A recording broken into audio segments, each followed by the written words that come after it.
Ísak, skildusigur, má segja það? Já, þú veist, tablan svolítið segir það, þetta við skildusigur.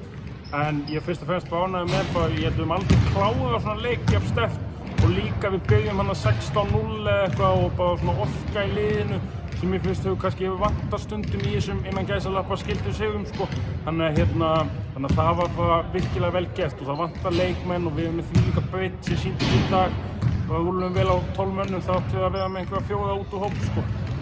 Við sáum það alveg að Margrét Blöndal til geggjaðan leik og svo eru tvær svona reynslu minnstu Oddný og Elma koma inn á og bara ágætar ringur. Já, Magga náttúrulega bara frábær og fleiri, þú veist, Kristín María situr skotinn og Fanndís 4-4 í þristum og þú veist þannig að bara eiga frábæran leik og bara taka stórt hlutverk í þessu liði, þú veist, ég get haldið endalaust áfram en þú veist, Elma og Oddný í hóp, þú veist, Oddný í annað skipti, Elma í fyrsta skipti og þeir fá hérna 10 mínútur báða í sín fyrsta meistaraflokksleik og það dregur ekkert liðið neitt niður sko, sem er bara geggjað og bara gaman að sjá uppalda IF-stelpur koma upp sko.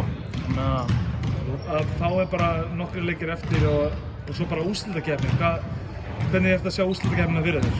Ég er náttúrulega bara að sjá hana þegar með að Njarðvík er að fara að enda í fyrsta sætinu og við tökum þá vonandi í annað sætið og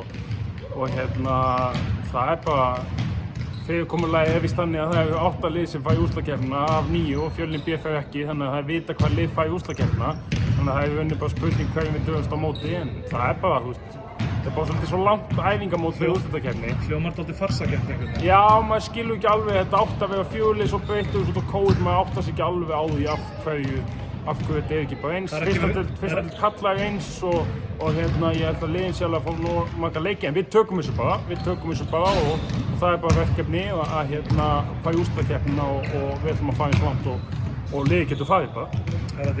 Þið stefnið það bara vantar bara upp? Já, ég meina ég held að við höfum fullt sem hinliðin hafa ekki. Við höfum ekki með erlendan atvinnumann en eins og ég segi, breiddin og samheldin í liðinu er ógeðslega sterk núna. Þannig að ég held að við getum farið mjög langt á því og við fjallum svolítið á prófuna á móti Njarðvík en við getum ekki beðið eftir að mæta Grindavík og Njarðvík og þessum liðum sem eru þarna á toppnum sko. Takk fyrir þetta. Takk.